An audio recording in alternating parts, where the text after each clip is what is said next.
Bismillahirrahmanirrahim. Wa an Anasin radhiyallahu anhu. Dan hadis riwayat dari sahabat Anas bin Malik, semoga Allah ridho kepadanya.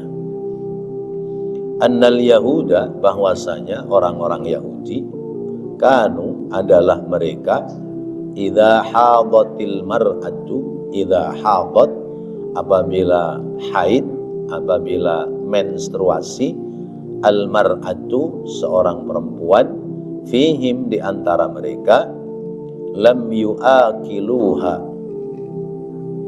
mereka tidak mengajak makan bersama dengan perempuan yang sedang haid.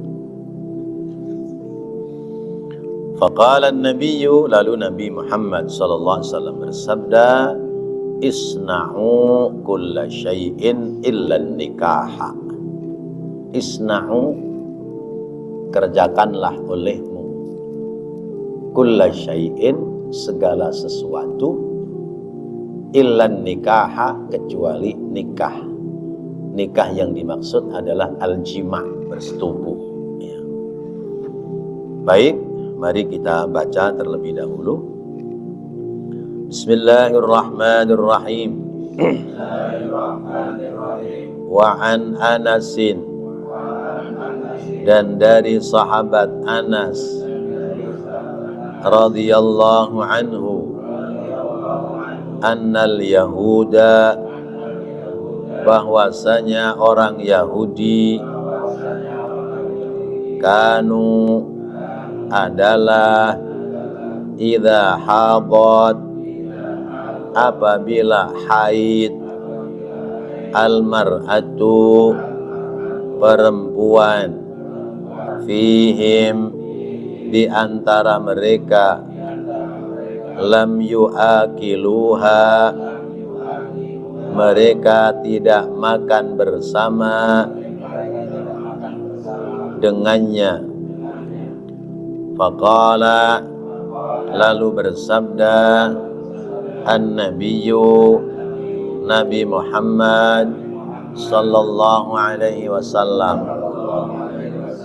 isna'u, lakukanlah, kulla syai'in, segala sesuatu, illa nikaha, kecuali menikah, yakni bersetubuh. Rawahu Muslimun, meriwayatkan hadis Imam Muslim. Bapak-bapak, hadirin dan saudara-saudara, perbedaan syariat orang-orang Yahudi zaman Nabi Musa dulu dengan syariat orang Islam zaman ini. Bahwa syariat orang-orang dulu itu berat ya. Beratnya syariat mereka sehingga kadang-kadang mereka itu menjadi keluar dari ketentuan syariat. Lain hal syariat ajaran agama Islam. Syariat ajaran agama Islam itu ringan. Bahkan Allah menyebutkan, yuridullahu bikumul yusra wa la yuridu bikumul usra. Allah menghendaki kepada kalian, wahai umat Islam, yang mudah-mudah. Dan Allah tidak menghendaki kepada kalian yang susah-susah. Maka agama itu mudah, tetapi yang mudah jangan kemudian dipermudah. Agama tidak susah, maka jangan dianggap ketika beragama merasa susah. Syariat orang-orang zaman dahulu, zaman Nabi Allah Musa, contoh misalnya harta rampasan perang. Kalau orang Yahudi berperang dengan orang kafir pada zamannya, lalu kemudian orang-orang kafir kalah perang, harta rampasan perangnya tidak boleh dibagikan kepada umat. Harta rampasan perang dikumpulkan di tanah lapang, kemudian sesudah itu diserahkan kepada Allah. Lalu Allah mengirimkan petir yang kemudian petir itu menyambar menjadi api, lalu harta rampasan perang itu terbakar habis. Itu contoh. Di zaman Nabi kita Muhammad SAW, harta rampasan perang itu ada dua macam. Ada yang disebutnya ghanimah, ada yang disebutnya fai'. Ghanimah adalah harta rampasan perang yang diperoleh lewat peperangan. Memerangi musuh, orang musyrik, mereka kalah, maka harta mereka menjadi harta rampasan perang. Disebutnya ghanimah. Harta ghanimah itu dibagikan kepada orang-orang yang berangkat perang. Pembagiannya sama rata. Orang yang membunuh orang kafir satu, sebut misalnya dapat 10 onta, yang membunuh orang kafir lebih dari satu juga 10 ekor onta. Jadi bukan pada hasilnya, tapi pada ta'abnya, pada kesulitan dalam berperang. Itu ghanimah. Maka zaman Rasulullah ada sahabat yang ketika dibagikan onta cuman 10, ya, dia marah. Ya. Wahai Rasulullah, engkau tidak adil. Saya kan banyak membunuh musuh. Kenapa bagian saya sama dengan orang yang membunuh satu musuh? Rasulullah mukanya memerah, tapi tidak ngomong apa-apa. Kemudian Rasulullah meninggalkan mereka yang sebelumnya, disampaikan, untung kalian tidak seperti umat Nabi Musa. Artinya orang ini yang nantinya menjadi cikal bakal mengkacaukan tentang faham-faham Islam seanak keturunannya. Bayangkan, seorang Nabi, seorang Rasulullah dianggap tidak adil. Siapa lagi yang mau adil kalau Rasulullah sudah dianggap tidak adil? Itu nanti akan menjadi cikal bakal perpecahan umat Islam. Orang menyebutnya Dzul Huwaisirah, tidak disebutkan namanya. Tapi kalau fai' itu perang, tetapi dalam peperangan itu musuh sudah nyerah, berarti tidak mengadakan perlawanan. Harta rampasan perang itu namanya fai'. Kalau fai' karena tidak ada ta'ban, tidak ada kecapean, kelelahan, kesulitan dari tentara-tentara umat Islam, maka harta fai' mutlak seluruhnya menjadi milik Rasulullah. Jadi kekayaan Rasulullah diantaranya adalah harta rampasan perang. Jauh berbeda dengan zaman Nabi Musa. Harta rampasan perang ditaruh di tanah lapang, lalu Nabi Musa berdoa kepada Allah. Allah mengirimkan petir, geledek, menyambar, kemudian terbakar. Itu contoh. Contoh lain, syariat Nabi Allah Musa untuk orang-orang Yahudi. Apabila pakaian mereka terkena najis, tidak bisa dicuci. Cara menghilangkannya najis adalah dengan dipotong yang kena najis, dibuang. Apa enggak berat? Coba kalau punya anak, ya, bayi yang tiap hari ngompol, ya, ompolnya najis, berarti tiap hari membuang pakaian. Sementara syariat kita, ya, benda yang terkena najis masih bisa dicuci, tinggal nanti bentuk najisnya seperti apa. Apakah najis ringan, najis sedang, ataukah najis berat. Itu syariat yang berlaku untuk kaum Yahudi. Contoh lain, orang-orang Yahudi ketika perempuannya haid itu nggak boleh diajak makan. Jadi kayak binatang dipisahkan sendiri. Bahkan dalam riwayat lain, tidur saja tidak boleh sekamar dengan yang lain selama perempuan itu sedang haid. Sementara dalam Islam, perempuan yang sedang haid masih boleh bersama-sama dengan orang lain, masih bisa makan bareng, kumpul bareng, dan seterusnya. Nanti kita bahas di keterangan hadis ini. Contoh lain, orang-orang Yahudi ketika mereka melakukan perbuatan dosa, malam berbuat dosa, maka pagi hari dosanya dicatat malaikat di depan pintu rumahnya. Pintu rumahnya ada tulisan, si Fulan bin Fulan ya, semalam berkencan dengan Fulanah binti Fulanah. Tempatnya di mana misalnya? Mana sono yang kerlap-kerlipnya banyak itu? Ya. Mana Pak Ucok? Ya. Pura-pura nggak tahu nih Pak Ucok. Ya. Daerah Gajah Mada sono ya. Kalau kerlap-kerlip itu musiknya kejas-kejus gitu. Nah, jadi malam berbuat maksiat itu paginya tulisannya nempel di pintu, nggak bisa dihapus, orang yang nulis malaikat. Masya Allah. Jadi kalau malam berbuat zina misalnya dengan 3 orang perempuan, maka tertulis semalam jam sekian berzina dengan si A ya, di hotel Anu jam sekian sampai jam sekian, pindah lagi ke hotel ke dengan B di hotel lain jam sekian sampai jam sekian. Nggak bisa dihapus Pak, bayangkan. Nah, perempuannya yang berbuat dosa di pintu rumahnya juga seperti itu.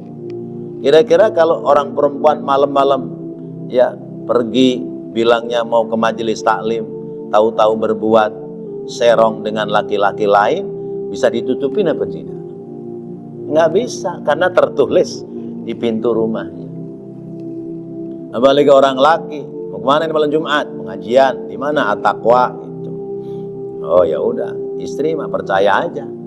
Nggak taunya dalemannya udah pakai kaos, pakai celana lepis, ya. Sampai di jalanan dicopot tuh kaos, dicopot di baju, copot kain sarung, jalan sama temennya kemana gitu. Itu nggak bisa nutupin. Kenapa? Karena pagi harinya pasti tertulis di pintu rumahnya. Masya Allah. Kalau kira-kira zaman sekarang masih begitu, itu kelihatan apa enggak itu catatan apa pintu rumah kita, catnya masih kelihatan apa enggak? Ya Allah. Hilangnya dengan bertaubat. Itu kalau dosa-dosa kecil. Kalau dosa besar, yang dosa itu sampai hilang iman, seperti misalnya melakukan perbuatan musyrik, maka tidak ada taubat kecuali bunuh diri. Taubatnya bunuh diri baru diterima. Seperti orang-orang yang ketika ditinggal oleh Nabi Allah Musa untuk berkhalwat mengambil tambahan kitab Taurat, umatnya diserahkan kepada Nabi Harun 40 hari 40 malam, umatnya berpindah dari menyembah kepada Allah, pindah menyembah kepada patung sapi. Ditulis dalam Al-Quran ya. Wa in qala Musa liqaumihi ya qaumi innakum dhalamtum anfusakum bittikhadhikumul ijla fatubu ila bari'ikum faqtulu anfusakum dzalikum khairul lakum in kuntum ta'lamun. Ingat ketika Nabi Allah Musa berkata kepada kaumnya, wahai kaumku, sesungguhnya kalian telah berbuat zalim kepada diri kalian. Kalian meninggalkan menyembah kepada Allah, mengambil menyembah kepada al-ijl, patung sapi, yaitu patung sapi bikinan Samiri. Lalu bagaimana cara bertaubatnya? Fatubu ila bari'ikum, bertaubatlah kalian kepada Tuhan kalian, bertaubatlah kalian kepada Allah. Caranya faqtulu anfusakum, kalian harus bunuh diri. Kalau mau bunuh diri, taubatnya baru diterima oleh Allah Subhanahu wa ta'ala. Berat apa ringan? Berat. Kalau zaman itu masih berlaku buat kita, kira-kira orang berbuat dosa pada bertaubat apa enggak? Ntar aja dah kalau udah tua bunuh diri baru diterima daripada besok berbuat maksiat lagi. Itu ya bedanya syariat orang-orang dulu dengan syariat orang sekarang. Maka dalam bacaan akhir dari surat Al-Baqarah itu kita dalam doa Rabbana la tu'akhidna in nasina au akhtana. Ya Allah, janganlah engkau menyiksa kami manakala kami lupa atau kami melakukan kesalahan. Bukan apabila, emang sering. Bukan manakala. Kalau manakala kan jarang. Rabbana wala tahmil alaina isran kama hamaltahu ala alladhina min qabl. Ya Allah, jangan kau bebankan kepada kami beban-beban yang berat sebagaimana beban itu telah engkau pikulkan kepada orang-orang sebelum kami. Di antaranya adalah orang-orang Yahudi, Bani Israel. Masya Allah. Nah, di sini yang sedang kita bahas perbedaan wanita haid zaman dahulu, zaman Nabi Musa, dengan wanita haid di zaman Islam, zaman kita, syariat ajaran agama Islam.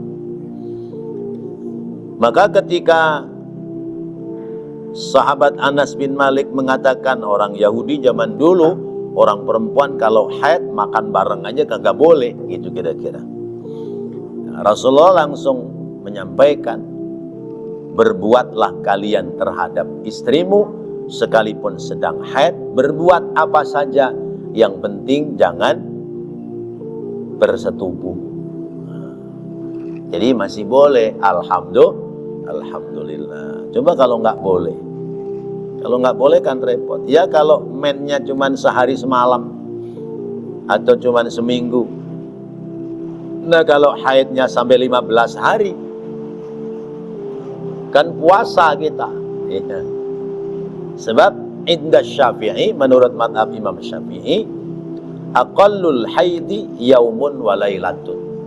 Sedikitnya wanita haid itu sehari semalam, 12 jam lah. Dan rata-rata 6 hari sampai 7 hari. Kebanyakan paling banyak adalah 15 hari.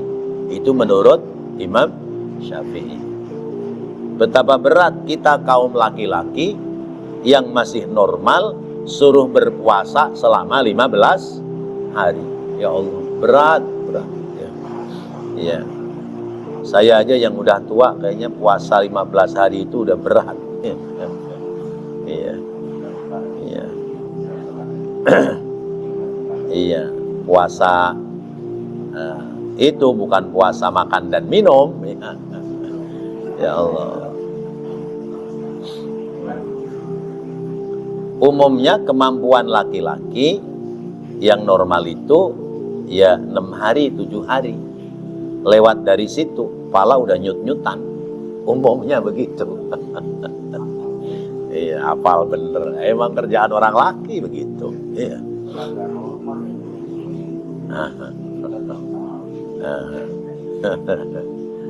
Ya, seminggu minta 2 kali ya masih normal ya.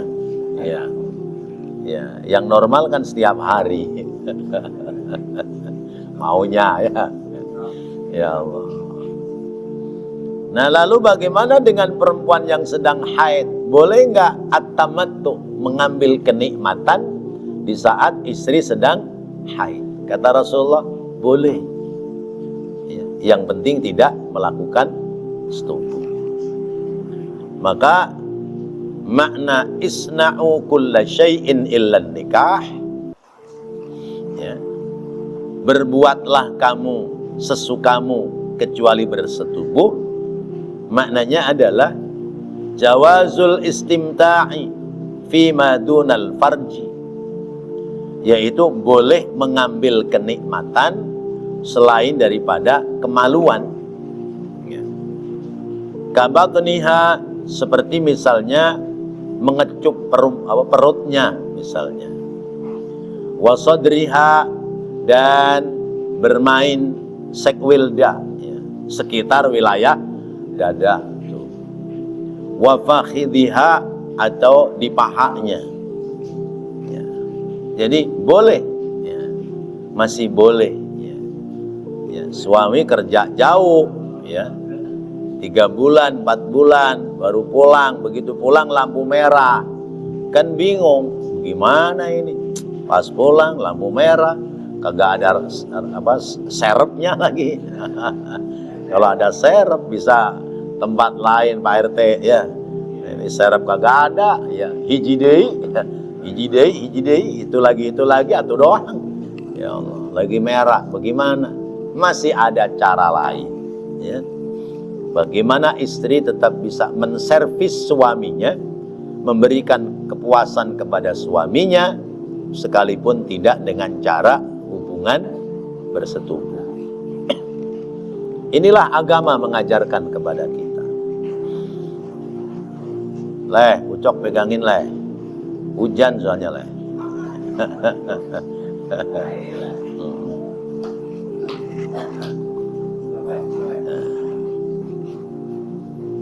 Wa amma hadis Mu'adzin al-ati, adapun hadis dari sahabat Mu'adz yang telah lalu, fi su'alihi, tentang pertanyaannya, amma yahillu lirrajuli min imra'atihi wa hiya haidun, dari apa saja yang dihalalkan bagi seorang laki-laki terhadap istrinya yang sedang haid. Nabi bersabda, laka ma fauqal izari, bagimu boleh, yang penting yang di atas kain. Yang di atas kain itu dimaknakan dari pusar ke atas, ya, atau di atas kain itu yang penting itu perempuan pakai pakaian, ya, dan tetap tidak melakukan hubungan jima, ya. Dan di situ harus hati-hati. Sebab ada hadis yang mengatakan, man hama haulal hima yushik ayyaqa'a fi. Bahasa kita yang gampang, siapa orang yang jalan-jalan di sumur mati, ya, bahayanya dia bakal kecemplung sumur mati, ya, begitu, ya.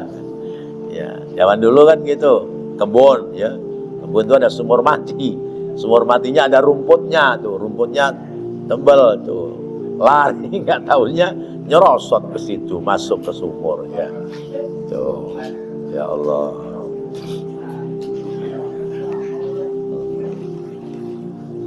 Jadi ini ngaji begini enak ini, ya, apalagi pas hujan.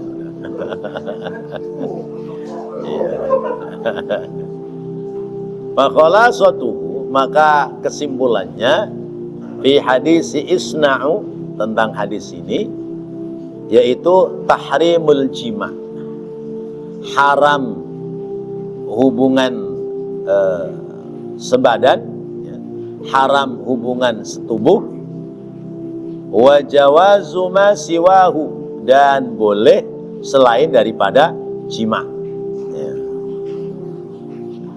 Fa hurmatu mutlaqil jima'i qad ajma'al muslimuna, ya, ya, qatibatan, dan haramnya jima bagi laki-laki menjima perempuan yang sedang haid itu, ya, sepakat para ulama.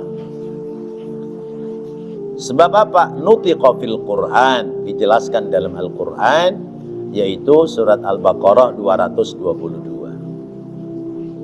Yas'alunaka 'anil mahidhi qul huwa adzan fa'tazilun nisaa fil mahid. Mereka bertanya kepadamu, wahai Nabi, tentang perempuan yang sedang haid, maka jawablah bahwa haid itu kotoran. Karena itu hindarilah perempuan yang sedang haid.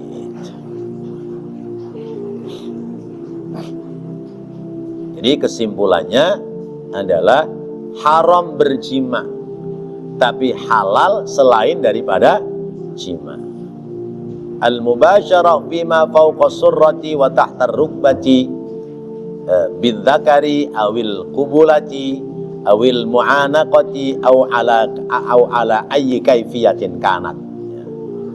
Jadi halal boleh asal di atas pusar dan di bawah lutut, ya, bermain-main dengan zakar, kemaluan, atau dengan ya kaifiyah apa saja, ya, supaya tetap ada kepuasan untuk khususnya suami. Masya Allah. Begini nih agama mengajarkan kepada kita. Berarti ketika orang itu bersetubuh, menyetubuhi istrinya, sementara istrinya sedang dalam keadaan haid, dihukumkan haram.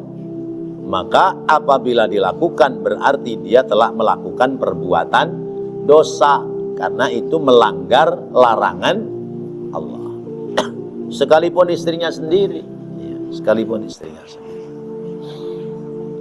Baik, jadi ini hadis yang pertama.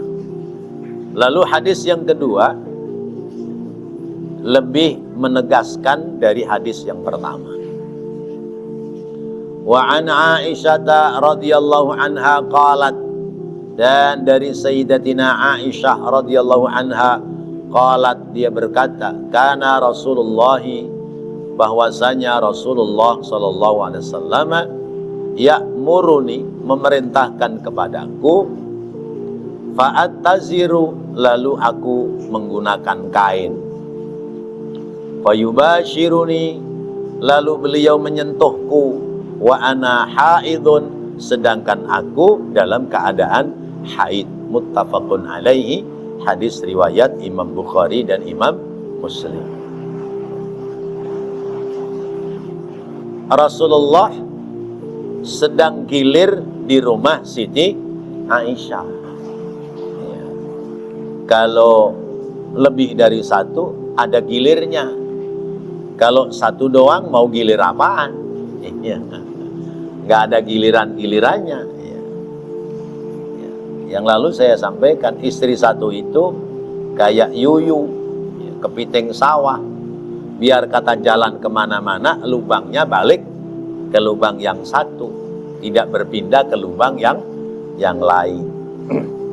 Lubang jangan dimaknai negatif, ya. Lubang itu dimaknai pintu rumah juga lubang, ya. Ya. Posnya cuman satu, nggak ada pos yang lain. Siti Aisyah dalam keadaan haid. Mungkin karena Rasulullah datang, jadi udah ngelepasin pakaian aja barangkali, ya. Kemudian Rasulullah mengatakan suruh pakai kain sarungnya. Izar itu kain sarung. Berarti kain sarung itu ya yang bagian pusar ke bawah, disuruh nutupin. Kemudian Rasulullah merapatkan badannya, menyentuh badan Siti Aisyah, sedangkan Siti Aisyah dalam keadaan haid. Qauluhu fa'attaziru fayubashiruni, aku diperintahkan berkain lalu aku menggunakan kain dan Nabi menyentuhku, fihi dalilun ala anna nabiyya sallallahu alaihi wasallam yubashiru Aisyata indama hadat.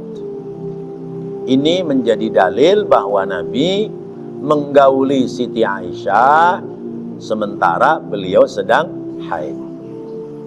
Fastufida minhu ala jawazil mubasyarati, maka memberikan faidah kepada kita bahwa istri yang sedang haid itu boleh diajak tidur, boleh dikelonin, boleh diapa-apain. Yang nggak boleh tadi, jangan minggir-minggir dekat-dekat sumur mati, bisa cemplung.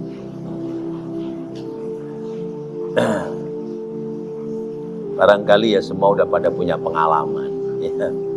Pada punya pengalaman masing-masing.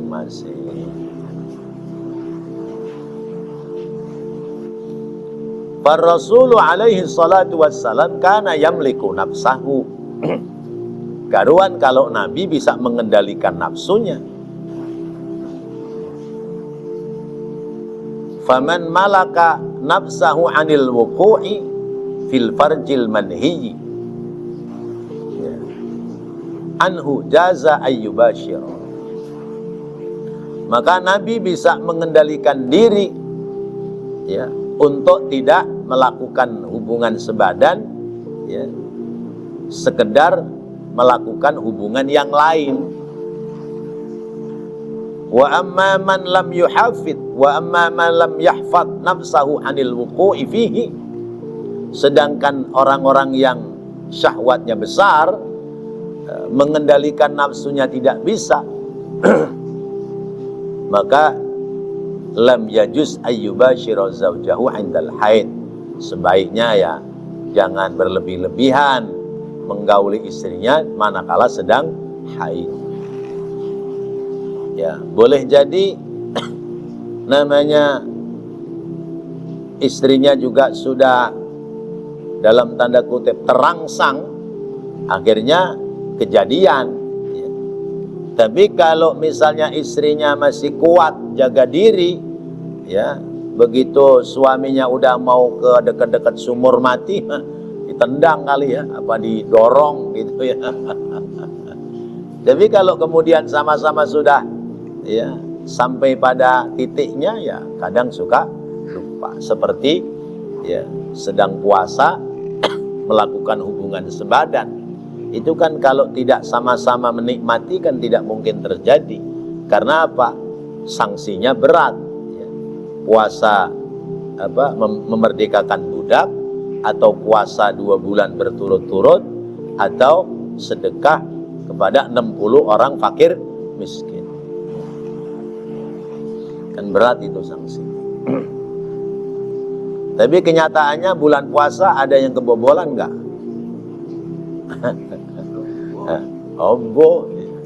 Ada. Karena ada orang yang datang ke rumah saya. Pak Ustadz, dulu saya masih pengantin baru, pernah kebobolan. Saya mau bayar fidyah, bayar denda, memberikan makan 60 orang fakir miskin. Tapi kalau saya bagi di tetangga saya malu. Iya. Terus gimana? Udah saya serahin Ustadz aja dah. Kata saya, udah tuh samping saya ada warung. Udah, nanti kita ini aja. Jadi 60 orang miskin, 1 orang misalnya 3 liter kali 60. Berarti berapa liter tuh? 3 kali 6. 120 liter. Udah, 180 liter. Nah, udah, nanti dijadikan 60 bungkus, 1 bungkusnya 3 liter. Dah, saya anterin dah ke warung tuh sebelah saya. Ntar dibagi di sini nggak apa-apa, kata dia. Wah, nggak enak Pak Ustadz. Udah, saya serahin Ustadz aja dah, Ustadz yang belanja. Gitu. Udah, saya belanjain, dibungkusin sama Pak Haji Tahrom, terus dibagi-bagi. Saya nyuruh orang nanya, ini beras apa nih? Beras bayar dam, katanya. Saya sampaikan aja bayar dam. Gitu. Apa yang nerima beras itu? Kata dia, sering-sering aja ya. Ntar bulan puasa besok ada lagi. Jadi saya kebagian lagi. Yang nerima ngomongnya begitu. Ya Allah. Itu. Nah, mana yang melarang? Lanjutan dari ayat tadi, Al-Baqarah 222. Fa'tazilun nisa'a fil mahid wa la taqrabuhunna hatta yathurna. Ya. Janganlah kau dekati itu perempuan sampai dia dalam keadaan suci. Suci, begitu suci dia mandi, rapi mandi, boleh kapan saja. Ada yang udah ntar sekalian aja dah mandinya, mandi ada sebesar 2 kali jadinya. Jangan, kalau bisa ya biarin mandi dulu ya, biar seger gitu. Atau saling memandikan. Nah, itu boleh. Fal hadisu yadullu ala jawazil mubasyarati. Ya. Maka hadis ini menjelaskan bolehnya suami bercumbu dengan istrinya sekalipun dalam keadaan haid, terpenting adalah pakai kain. Jadi sekalipun misalnya nempel-nempel ya, geser-geser ke sebelah sono, sampingnya nggak apa-apa. Kalau pakai kain kan ketutup, jadi nggak bakalan ya nyasar ke nyemplung sumur tadi, gitu. Maksudnya begitu. Masa perlu diajarin yang beginian? Ya Allah. Ya. Wallahu a'lam bishawab. Udah sampai di sumur aja kata Pak Ustadz ya. Habis kesian beliau ya. Iya, cuman pelajaran doang, ya, nggak bisa dipraktekkan. Ya. Baik, mudah-mudahan apa yang kita bahas, kita pelajari menjadi ilmu yang bermanfaat. Amin ya Allah ya Rabbal Alamin. Rabbana taqabbal minna innaka antas sami'ul alim wa tub alaina innaka antat tawwabur rahim. Rabbighfir warham wa anta khairur rahimin. Wassallallahu ala sayyidina Muhammadin wa ala alihi wa sahbihi wa sallam. Walhamdulillahi rabbil alamin. Wassalamualaikum warahmatullahi wabarakatuh. Ya arhamar